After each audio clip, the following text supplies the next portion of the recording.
Dalam nama Bapa dan Putra dan Roh Kudus. Amin. Allah Bapa di surga, kami mengucap syukur dan terima kasih.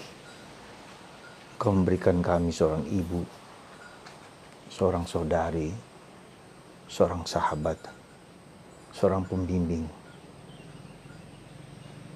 yang membawa kami kepada Putra-Mu Yesus. Terima kasih Tuhan atas ibu kami Maria, yang hari ini kami rayakan kemurnian dan kesuciannya sejak awal kehidupannya. Bantu kami untuk menjalani jalan-jalan-Mu dan mengharapkan seperti yang Kau janjikan bagi kami.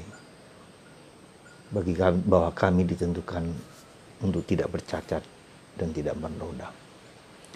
Terpujilah nama-Mu kini dan sepanjang segala masa. Amin. Para saudara, hari ini gereja merayakan pesta Maria dikandung tanpa dosa.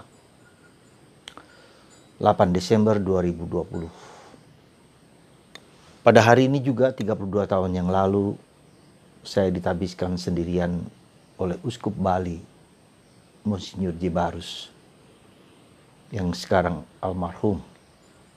Dan saya mendoakan beliau supaya beliau juga mendapat tempat yang layak yang telah disediakan Tuhan baginya.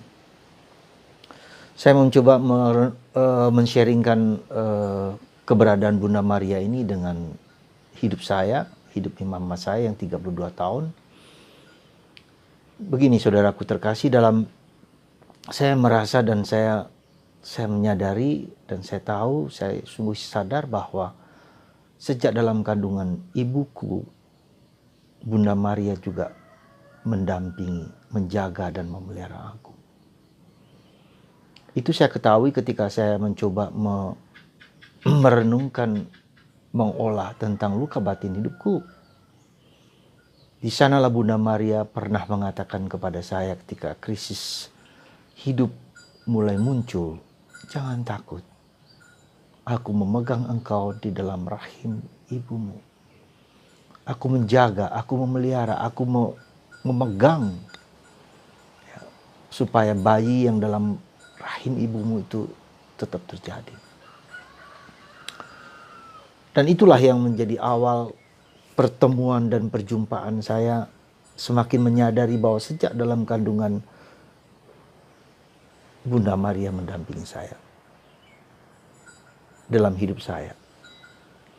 Dan karena itulah saya tidak yakin, tidak heran ketika kecintaan saya kepada Bunda begitu kuat.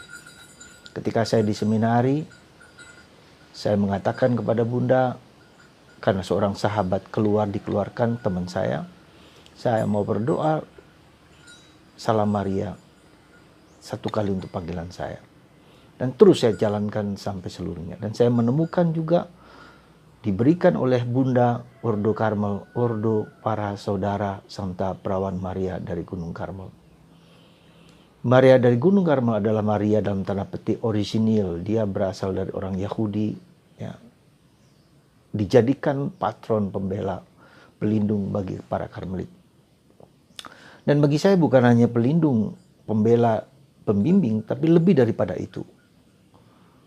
Anda sadar nggak ketika kita mendoakan kredo, aku percaya akan Allah Bapa yang Maha Kuasa, pencipta langit dan bumi, dan akan Yesus Kristus putranya yang tunggal Tuhan kita, yang dikandung dari Roh Kudus, dilahirkan oleh perawan Maria. Yang dikandung dari Roh Kudus. Dan pada saat seperti itu, ada tanda di dalam buku kredo itu bahwa kita harus menunduk dan memegang dada kita. Pertanyaan saya, kenapa seperti itu? Ada apa? Ternyata itu merupakan suatu misteri yang saya dapatkan dan mengatakan bahwa coba kau bayangkan. Bunda Maria mengandung karena Roh Kudus. Bukan karena Yusuf. Dan Roh Kudus itulah bersatu dengan indung telur Bunda Maria. Menyatu. Dan berkembang tumbuh seperti 9 bulan. Bayangkan seperti Anda, ibu kita masing-masing. Mengandung Yesus 9 bulan. Bagaimana Bunda Maria bersatu, menyatukan seluruh inkarnasi di dalam tubuh, dalam raganya. Sungguh luar biasa dengan segala pertanyaan, segala kebingungan, segala kerapuan, segala pasti akan menimbulkan banyak-banyak ketidakpastian dan pertanyaan yang tak terjawab. Sampai akhirnya baru kemudian terjawab. Ya. Dan itulah kenapa kita hormat kepada Bunda Maria. Lalu Bunda Maria melahirkan di tempat yang paling hina, kemudian dirawat, kemudian harus berjalan menuju ke Mesir, pengungsian, kemudian ke Nazaret, semua kehidupan Yesus itu bersama Bunda Maria. Nah, saudaraku yang terkasih dalam Kristus, jadi kalau kita perhatikan, luar biasa Bunda itu, luar biasa bagi saya. Nah, yang kedua, coba kalian perhatikan. Siapa yang menceritakan dalam Injil Lukas tentang kisah tentang Maria mendapat kabar dari malaikat Tuhan? Kalau nggak Bunda Maria sendiri. Pengalaman penampakan Bunda Maria, malaikat kepada Maria, ya, penampakan malaikat kepada Bunda Maria, hanya Maria yang tahu. Dan dia pasti juga men-sharingkan kepada para rasul apa yang terjadi. Karena para rasul juga bertanya, apa yang terjadi ibu?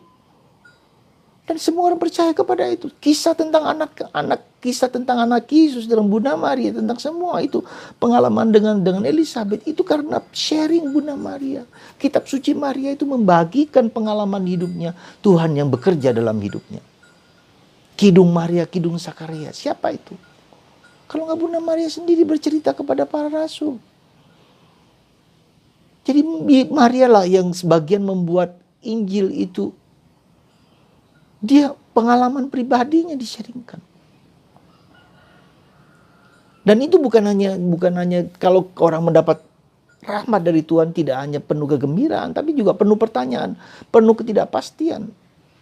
Hidup Maria tidak jelas siapa yang mengatakan, tapi ada keyakinan batin yang dalam dan itulah iman yang dalam. Maka ketika dia mengatakan kepada Yesus untuk membuat air anggur habis itu kepercayaan Bunda Maria kepada Yesus. Mungkin juga ketika di Nazaret, ya, Yosef sudah tidak ada, sudah meninggal, mereka tidak kehabisan anggur atau kehabisan minyak. Lalu Yesus bilang, tenang ibu, minyak sudah ada di dapur. Jadi Bunda Maria juga mengalami sukacita dan kegembiraan, tapi juga mengalami begitu banyak pertanyaan, terlebih ketika Yesus wafat, menderita dan seperti mengerikan itu. Tidak jelas. Seperti itu.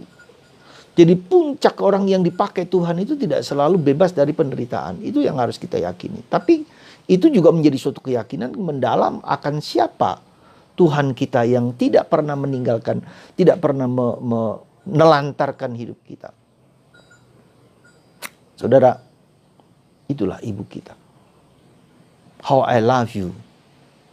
Betapa aku mencintaimu, kata Santa Teresa dari kanak-kanak Yesus. Maria, Bunda penolong abadi. Abadi bukan hanya di dunia. Dan dia mendoakan kita juga. Kita doakan doa salam Maria ini. Doakanlah kami, Bunda, sekarang dan waktu kami mati. Amin. Coba lihat. Saudara, kita semua pasti yakin apa yang saya terangkan itu pasti yakin. Tapi itu harus kita alami sendiri. Gitu loh. Jangan mengira, jangan menduga. Ya sudah kita tahu tentang Bunda Maria. Tapi harus kita alami menjadi bagian hidup kita. Kita menjadi Maria yang lain dalam diri kita. Anda dan saya. Dan ketika zaman pandemi virus ini yang begitu. Yang mungkin semakin menakutkan dengan zona merah, zona hitam dan segala macam. Di mana-mana. Jangan takut. Saya katakan jangan takut. Tapi juga jangan overconfident, jangan sombong. Karena apa? Ingat dalam kitab perjanjian lama, ya, aku akan mengadakan permusuhan antara engkau dan wanita. Dan wanita itu akan menginjak kepala ular. Dan keturunan juga akan menginjak kepala ular. Kepala ular sudah diinjak oleh Yesus. Ya. Tapi sekarang buah-buah dosa itu adalah buah si iblis. Masih merajalela di dunia. Termasuk kekuasaan kegelapan dengan virus ini. Menyebar kemana-mana menghancurkan manusia. Tapi kita tidak boleh putus asa. Karena Bunda Maria yang menginjak kepala ular membela kita, melindungi kita, menjaga kita, menguatkan kita. Hanya kita tidak boleh teledor. Sekali lagi saudaraku yang terkasih, salah satu buah hadiah yang saya rasakan di saat ini adalah bahwa Bunda Maria meminta saya meminta saya untuk mendirikan kelompok doa Corona Maria, Mahkota Maria. Kenapa itu muncul? Karena saya merasa bahwa Bunda Maria, pesan Bunda Maria belum cukup disampaikan kepada gereja. Yaitu apa? Orang-orang komunis, negara-negara komunis khususnya Cina dan negara-negara yang masih mempengaruhi dunia, ya, dengan si ular naga itu masih berkuasa. Maka saya membuat doa rosario Maria Fatima putih biru, ya. Dengan saya sudah terangkan di sebelumnya mengenai hal tersebut. Ya, berdoa itu supaya negara komunis dihancurkan, dikembalikan percaya kepada Tuhan dengan berbagai macam caranya. Kemudian bayi-bayi yang diaborsi, ya, diterima oleh Allah. Dan kemudian karya kerasulan Karmel ke Cina juga semakin tumbuh berkembang. Kita sudah puluhan tahun di sana tapi belum dapat calon yang cukup di sana.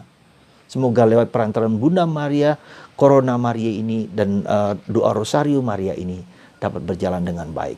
Dan kelompok doa Corona Maria ini, Mahkota Maria ini adalah doa untuk gereja supaya dibebaskan dari kuasa kegelapan. Supaya gereja memiliki cahaya, memiliki cemerlang dan menghancurkan kuasa kegelapan. Ya, doa yang dibuat oleh Paus Leo ke-13. Pembebasan gereja dari kuasa kegelapan. Bangun jam 3 pagi setiap hari.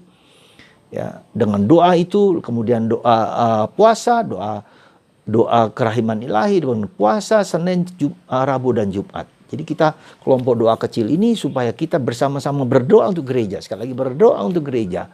Dan berdoa juga untuk kita sendiri supaya kita bertobat. Sekali lagi saya berterima kasih dan bersyukur bahwa Tuhan membimbing, menuntun saya untuk membawa orang lebih kepada Yesus. Mengalami Yesus.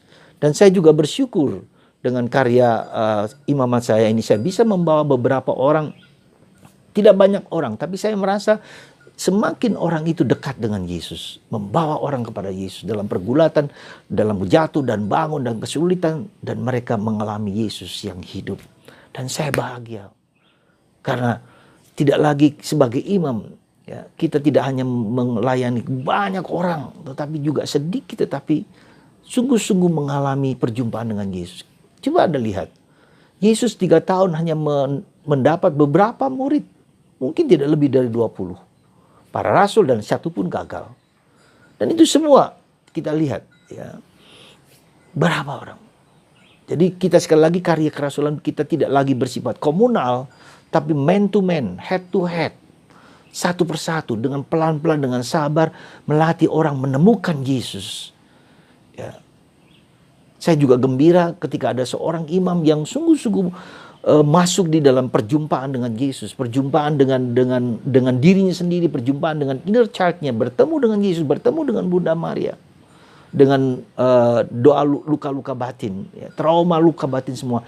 Dan itulah Tuhan yang mau membuka kalau kita terbuka, kalau kita mau masuk menderita demi Kristus, luka-luka itu disembuhkan dan karunia-Nya lebih daripada yang kita duga dan kita harapkan. Saudara, sekali lagi terima kasih atas doa-doa Anda, siapapun juga yang telah bersama saya dengan segala kekurangan, keterbatasan. Saya juga minta maaf atas segala dosa-dosa saya, kelemahan saya, keterbatasan saya, apapun juga itulah. Semoga Tuhan memberikan kekuatan kepada kita semua. Bersama-sama Bunda Maria kita menemukan Yesus. Sengaja pagi ini saya berduduk di depan lukisan Maria penolong abadi dari seorang ibu, seorang wanita yang juga telah dipulihkan oleh Tuhan, oleh Bunda Maria, sehingga dia dapat melukis lukisan-lukisan karena Bunda Maria. Itu luar biasa, ya. Luar biasa. Sekali lagi, Tuhan tidak ingin kita semua hancur. Dia ingin memulihkan segala sesuatu dalam hidup kita, asal kita terbuka terhadap Yesus, terhadap Bunda Maria. Padang gurun, padang belantara, padang kering akan menjadi lembah yang berselimutkan panenan luar biasa. Ya, mengubah air, padang gurun menjadi air, menjadi panenan yang melimpah. Kalau kita membuka hati kepada Yesus, kepada Bunda Maria. Dan membuka hati itu menjadi berat, sakit. Tapi buahnya adalah berkelimpahan. Sekali lagi, hari ini saya berdoa untuk Anda semua. Semoga Anda tetap tabah dan kuat.